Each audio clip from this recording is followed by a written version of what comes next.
Compounding की शक्ति। गणित ने जरूर आपको ब्याज की गणना करना सिखाया होगा। आपने साधारण ब्याज यानी सिंपल इंटरेस्ट और चक्रवृद्धि ब्याज यानी कॉम्पाउंड इंटरेस्ट दोनों को पढ़ा होगा। चक्रवृद्धि ब्याज एक ऋण या जमा पूंजी पर वो अतिरिक्त ब्याज है जिसकी गणना प्रारंभिक मूलधन और पिछली अवधि से संचित ब्याज दोनों के आधार पर की जाती है। यह ब्याज पर ब्याज की तरह है और साधारण ब्याज की तुलना में तेज दर से एक राशि को बढ़ाता है, क्योंकि साधारण ब्याज की गणना केवल जमा या ऋण की मूल राशि पर की जाती है। घातीय गुणन याद है? चक्रवृद्धि ब्याज के मामले में ब्याज तेजी से बढ़ता है। दोनों ब्याज के बीच के अंतर पर ध्यान दें। साधारण ब्याज बहुत साधारण है, जहां समय केवल एक गुणक है, लेकिन चक्रवृद्धि ब्याज वो ब्याज है जहां समय एक घातीय है।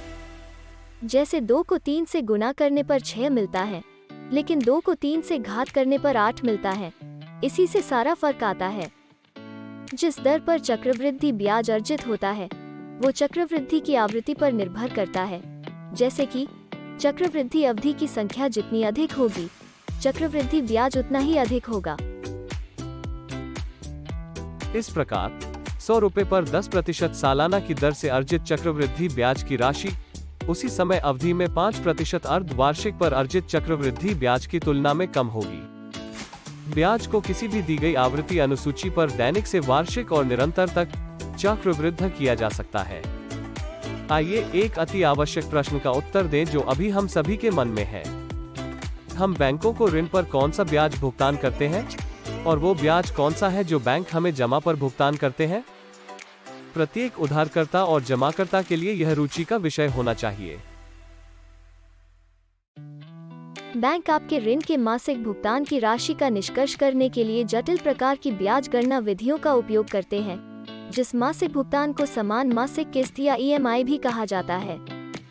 ऋण चुकौती अवधि के दौरान आप जो मासिक भुगतान करते हैं उस ईएमआई में शामिल हैं योगदान आपके वर्तमान या बकाया मूलधन और उस मूलधन पर ब्याज दोनों का। इसलिए भले ही आपका मासिक ईएमआई का मूल्य नहीं बदलेगा, लेकिन समय के साथ आपके मूलधन और ब्याज घटकों का अनुपात बदलता जाएगा। प्रत्येक क्रमिक भुगतान के साथ आप मूलधन की ओर अधिक और ब्याज के प्रति कम भुगतान करेंगे। बैंक फ्लोटिंग ब्याज जैसी अवधारणाओं का भी उपयोग करते हैं, जो कि एक ऐसा ब्याज दर है जो बाजार या सूचकांक के साथ ऊपर और नीचे जाती है। यह ब्याज दर निश्चित नहीं होती है और समय के साथ बदल सकती है। साथ ही ये भी ध्यान रखें कि सभी ऋणों की ब्याज दरें समान नहीं होती हैं। व्यक्तिगत ऋण या पर्सनल लोन के अलग अलग ब्याज दरें और ईएमआई होती हैं। कार लोन के अलग अलग होते हैं, होम लोन के अलग अलग होते हैं, क्रेडिट कार्ड के अलग अलग होते हैं। जैसा कि आप इस अध्याय के पहले खंड में ही पढ़ चुके हैं, ऐसे ऋणों के लिए जो असुरक्षित प्रकृति के होते हैं उनमें जोखिम अधिक होता है और इसलिए इन ऋणों पर ब्याज दरें सुरक्षित ऋणों की तुलना में अधिक होंगी। इसलिए जब भी आप कोई ऋण लेते हैं तो आपको हमेशा उस लोन के नियम और शर्तों के बारे में पढ़ना चाहिए और इस बात से अवगत होना चाहिए कि ऋण चुकौती अवधि के अंत में आप कितने कुल ब्याज का भुगतान कर चुके होंगे। हालांकि यदि आप अपने जीवन में कभी भी ऋण नहीं लेने की योजना बनाते हैं और केवल जीवन भर पैसा जमा करने की प्रतिज्ञा करते हैं, तो आपके लिए अच्छी खबर यह है कि बैंकों द्वारा पेश किए जाने वाले जमा और अन्य प्रकार के उत्पादों के लिए जहां आप अपना पैसा निवेश करेंगे, आप ज्यादातर चक्रवृद्धि ब्याज ही अर्जित करेंगे।